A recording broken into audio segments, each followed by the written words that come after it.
नमस्कार, जोहार। Career magnet में आप सबों का बहुत बहुत स्वागत है। यह वीडियो विशेषकर जेएसएससी के अभ्यर्थियों के लिए लाया गया है, क्योंकि जेएसएससी का एग्ज़ाम हाल ही में संपन्न हुआ है और उसके रिजल्ट आदि को लेकर के बहुत सारे सवाल और समस्याएं आ रही हैं कि आदर्श उच्च आचार संहिता में भी रिजल्ट को जारी कर दिया जाएगा, तो नियुक्ति दे दिया जाएगा, तो पोस्टिंग दे दिया जाएगा। इन ढेर सारे सवालों का जवाब हम लेकर के आए हैं और यह सवाल का जवाब मैं अपनी ओर से नहीं दे रहा हूँ, आपको बताता चलूँ कि यह सवाल जेपीएससी के द्वारा 2024 के लोकसभा चुनाव के दौरान पूछा गया है चुनाव आयोग से। ठीक है, तो बिल्कुल चिंता ना करें, आज भी चुनाव आयोग का उत्तर वही होने वाला है, कुछ अंतर नहीं होने वाला है। बहुत सारे सवाल होंगे और वीडियो के अंत में एक प्रमुख विशेष बातें बताने वाला हूँ, सूचना देने वाला हूँ, अंत तक जरूर बने रहिएगा। चलिए चलते हैं पहले सवाल की ओर, जो कि आप सबों का हमारा चुनाव आयोग से रहने वाला है। ठीक है, तो चुनाव आयोग ने पहला सवाल क्या किया था, चुनाव आयोग के द्वारा जो आंसर दिया गया था जेपीएससी को, ठीक है, वह क्या था? क्या आदर्श आचार संहिता लागू होने के पश्चात क्या है, विज्ञापन प्रकाशित किया जा सकता है? विज्ञापन का अर्थात क्या हो भाई? न्यू पोस्टिंग, नया एग्जाम लेने के लिए जो विज्ञापन आता है, कि क्या नया विज्ञापन निकाला जा सकता है? तो इसका जवाब रहने वाला है नहीं, बिल्कुल नहीं।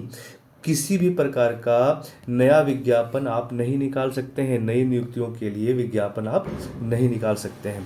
यह सवाल तो हमारे लिए उतना महत्वपूर्ण नहीं है, क्योंकि लगभग स्टूडेंट यह सवाल के जवाब जानते हैं। चलिए आगे बढ़ते हैं दूसरे सवाल की ओर। दूसरा सवाल क्या है? यदि नियुक्ति संबंधी विज्ञापन पूर्व में प्रकाशित हैं, देखिए सवाल बहुत ध्यान से पढ़िएगा। नियुक्ति संबंधी विज्ञापन पूर्व में प्रकाशित हो चुका है, पूर्व मतलब क्या? आदर्श आचार संहिता से पहले। ठीक है, तो पूछा जा रहा है कि क्या आदर्श आचार संहिता लागू होने के बाद आवेदन प्राप्त किया जा सकता है?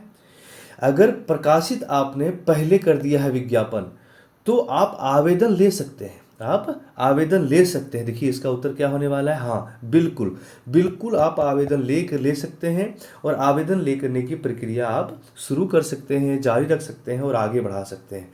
तो आदर्श आचार संहिता लागू होने के उपरांत या तो दौरान अगर आपने पहले से प्रकाशित कर दिया है विज्ञापन, तो बिल्कुल आपके द्वारा जो आवेदन होगा वह स्वीकार आयोग कर लेगी और आयोग अपना पोर्टल खुला रख सकती है, इसमें कोई रोक टोक नहीं है। ठीक है, तो दूसरा सवाल का आपको जवाब मिल गया। चलिए तीसरे सवाल की ओर चलते हैं। अधिनियुक्ति संबंधी विज्ञापन, देखिए यहाँ पे पहले क्या था आपका, जो आवेदन की प्रक्रिया थी, आवेदन अगर पहले निकल गया है, विज्ञापन निकल गया, अब विज्ञापन के बाद प्रोसेस क्या आता है? नियुक्ति। विज्ञापन के बाद क्या आता है? नियुक्ति। ठीक है, कि नियुक्ति का जो प्रावधान है, नियुक्ति के बारे में क्या कह रहा है? यदि नियुक्ति संबंधी विज्ञापन पूर्व में प्रकाशित है एवं आवेदन प्राप्त है, तो क्या आदर्श आचार संहिता लागू होने के उपरांत परीक्षा में सम्मिलित होने हेतु प्रवेश पत्र निर्गत करते हुए परीक्षा आयोजित कर सकती है? पहले तो एप्लीकेशन एक्सेप्ट कर सकता है वो। अब जब एप्लीकेशन एक्सेप्ट कर सकता है, तो बताता चलो दोस्तों कि वह परीक्षा भी ले सकता है। क्या है? वह परीक्षा भी करवा सकता है। ओके, और आप देख पा रहे हैं कि प्रवेश पत्र निर्गत कर सकता है और साथ ही साथ परीक्षा भी आयोजित कर सकता है। तो आपको बताता चलूं कि अगर विज्ञापन आदर्श आचार संहिता से पहले जारी कर दिया गया है, तो एप्लीकेशन लिया भी जा सकता है, एक्सेप्ट किया जा सकता है, साथ ही साथ परीक्षा भी लिया जा सकता है और साथ ही साथ क्या है, आवेदन तो प्राप्त किया ही जा सकता है। चलिए चलते हैं अपने चौथे सवाल की ओर, फोर्थ सवाल की ओर। यदि आयोग द्वारा पूर्व में परीक्षा आयोजित की जा चुकी है, देखिए परीक्षा आयोजित हो गया, हमने पिछले में देखा कि वहाँ पे परीक्षा को भी लेने का अलाउ कर देता है कि आप परीक्षा ले सकते हैं, आवेदन प्राप्त कर सकते हैं। अब जब परीक्षा आयोजन हो जाता है, देखिए परीक्षा आयोजित की जा चुकी है, तो क्या आदर्श आचार संहिता लागू होने के उपरांत उसके बाद मेधा सूची, जो मेरिट लिस्ट है, जो मेरिट लिस्ट है वह क्या निकाला जा सकता है? या फिर प्रमाण पत्र, जो डॉक्यूमेंट वेरिफिकेशन होता है, डीवी जो होता है, कि क्या वो कार्यक्रम आयोजित किया जा सकता है? दोस्तों आपको बताता चलूं कि यहीं के बाद इसकी प्रक्रिया समाप्त हो जाती है। अगर आपने विज्ञापन निकाल दिया है, अब अगर आपने विज्ञापन निकाल दिया है, तो विज्ञापन आप निकाल लिए, ठीक है, उसके बाद रजिस्ट्रेशन, रजिस्ट्रेशन कर सकते हैं। रजिस्ट्रेशन के बाद एग्ज़ाम डेट निकाल सकते हैं, एग्ज़ाम डेट निकाल सकते हैं और एग्ज़ाम ले भी सकते हैं, ठीक है। लेकिन एग्ज़ाम तक ही आपको सीमित रहना पड़ेगा। एग्ज़ाम के बाद आप रिजल्ट नहीं निकाल सकते हैं, मेधा सूची जारी नहीं कर सकते हैं, अर्थात मेरिट लिस्ट आप जारी नहीं कर सकते हैं, और साथ ही साथ डॉक्यूमेंट वेरिफिकेशन भी नहीं कर सकते हैं। अब नेक्स्ट सवाल की ओर चलते हैं, देखते हैं क्या है नेक्स्ट सवाल हमारा।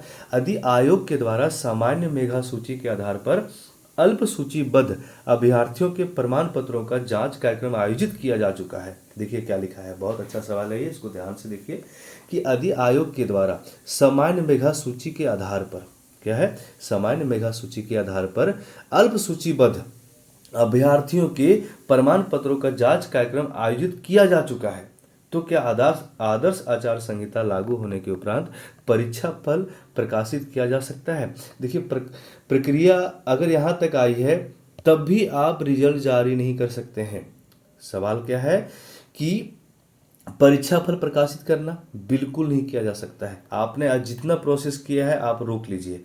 कुल मिला के आप इतना समझिए ना दोस्तों कि सिर्फ आप विज्ञापन निकाल सकते हैं, और यदि विज्ञापन पहले निकला हुआ है तो आदर्श आचार संहिता से पहले विज्ञापन निकाला जा चुका है तो आप एप्लीकेशन ले सकते हैं, अर्थात रजिस्ट्रेशन स्टूडेंट का ले सकते हैं। उसके बाद सेकंड क्या है, उसके बाद आप एग्ज़ाम का डेट निकाल सकते हैं और एग्ज़ाम कंडक्ट करवा सकते हैं, ओके। और वहीं पर आपकी प्रक्रिया ख़त्म हो जाती है। लेकिन यहाँ पे एक बहुत अच्छा सवाल है कि अगर आपका एक स्टेप पहले आगे बढ़ गया है तो क्या आप परीक्षा फल प्रकाशित कर सकते हैं? नहीं दोस्तों, परीक्षा फल भी आप प्रकाशित बिल्कुल नहीं कर सकते हैं, ठीक है। चलिए नेक्स्ट, यदि आयोग किसी विज्ञापन के आलोक में परीक्षा फल प्रकाशित की जा चुकी है तो क्या आदर्श आचार संहिता लागू होने के उपरांत अधियाची विभाग को नियुक्त हेतु अनुशंसा भेजी जा सकती है। अब देखिए क्या है, परीक्षा फल प्रकाशित हो गया है आचार संहिता से पहले, या तो आचार संहिता, हाँ आचार संहिता से पहले लागू हो गया है, हो गया, ठीक है, परीक्षा फल प्रकाशित हो गया है। अब उसके बाद क्या कर रहा है, अधियाचीन विभाग को नियुक्ति हेतु अनुशंसा, अर्थात जो आपको मिलेगा नियुक्ति लेटर, जो मिलेगा नियुक्ति लेटर क्या आपको मिल सकता है? नहीं। कुल मिलाकर के जॉब संबंधी किसी भी प्रावधान का यहाँ पर नकारा जाता है, मना किया जा सकता है। वनली वन तीन चीज़ों को जिसने आप जो आपने देखा कि कर सकता है, विज्ञापन यदि पहले निकाला गया है तो इन तीन चीज़ों को कर सकता है। क्या? रजिस्ट्रेशन कर सकता है, ठीक है, एग्ज़ाम डेट निकाल सकता है, ओके, और एग्ज़ाम कंडक्ट करवा सकता है। यही तीन चीज़ें हैं जो वो कर सकता है। अगर ये सब प्रोसेस पहले हो चुका है, पहले आदर्श आचार संहिता से पहले अगर हो भी चुका है, तब भी इसके बाद की जो प्रक्रिया होती है, जैसे कि रिजल्ट जारी करना, जैसे कि डॉक्यूमेंट्स वेरिफिकेशन, जैसे कि नियुक्ति पत्र, तो ये सारी चीज़ों को मना ही कर दिया गया है। तो दोस्तों निश्चिंत रहिए, अगर किसी भी प्रकार से जल्दीबाजी भी किया जा सकता है, करती भी है आयोग, तो आदर्श आचार संहिता बहुत जल्द लगने वाली है, तो कहीं ना कहीं यह संभावित है कि रिजल्ट डिक्लेयर हो ही नहीं पाएगा। और रिजल्ट डिक्लेयर नहीं हो पाएगा तो क्या संभावना है कि कोई भी सरकार, ऐसा नहीं कह रहा हूँ कि हेमंत सरकार या तो जेएमएम की सरकार यहाँ बनी रहेगी या नहीं, कोई भी सरकार किसी भी राज्य में बनी शायद रहे या ना रहे, वो वहाँ के कल्चर, वहाँ के चुनाव का जो मुद्दा होता है उसके हिसाब से निर्धारित होता है, ठीक है। तो निश्चिंत रहें, आपका जब तक इधर चुनाव वगैरह होता है तब तक मुझे नहीं लगता है कि रिजल्ट वगैरह कुछ क्लियर होने का प्रावधान है। वैसे बताता चलो, मैंने कम्युनिटी पोस्ट में भी डाल दिया है कि हाई कोर्ट को भी वहाँ पे पिटीशन वगैरह सब दे दिया गया है, पीआईएल भी दर्ज कर दिया गया है, ठीक है। तो आप अगर हमारे चैनल में नए जुड़े हैं तो ज़रूर सब्सक्राइब करके रखें, मैं समय पर सूचना देता रहता हूँ।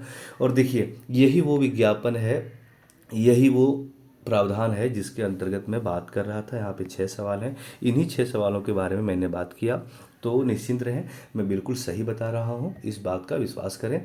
अंत में जो मैं सूचना देने वाला था दोस्तों, यह सूचना यह था कि कुछ समय से हमारे राज्य में छात्र बिल्कुल बिजी थे, बहुत अधिक परेशान थे, इसलिए मैं पढ़ाई संबंधित वीडियो तो नहीं बना पाया, परंतु आपको बताता चलूँ कि कल ही आपको पहला वीडियो देखने को मिल जाएगा, जो कि अगर आप लोग प्यार देते हैं उसको अच्छे से, तो मैं रेगुलर वे में 1 या 2 क्लासेस जिस प्रकार से आपको पसंद आएंगे उस प्रकार से आपको अपलोड कर दिया जाएगा। आपको हर क्लासेस मिलेंगे और यह क्लासेस बिल्कुल मुफ्त मिलेंगे।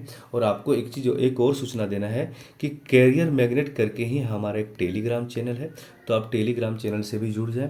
आपको डिस्क्रिप्शन में लिंक मिल जाएगा। व्हाट्सअप में भी चैनल है ना, व्हाट्सअप में भी चैनल है, व्हाट्सअप में भी आप लोग जुड़ जाएं ताकि वहाँ से सारी सूचनाएं आपको मिल सके। और ये जो पीडीएफ है, अगर इसकी पीडीएफ आप चाहते हैं तो ये पीडीएफ भी आपको कहाँ पे मिल जाएगा, व्हाट्सअप में भी मिल जाएगा, व्हाट्सअप में मिल जाएगा और टेलीग्राम में भी मिल जाएगा। ठीक है, तो आप लोग डिस्क्रिप्शन में लिंक से टेलीग्राम वगैरह में जुड़ जाइए।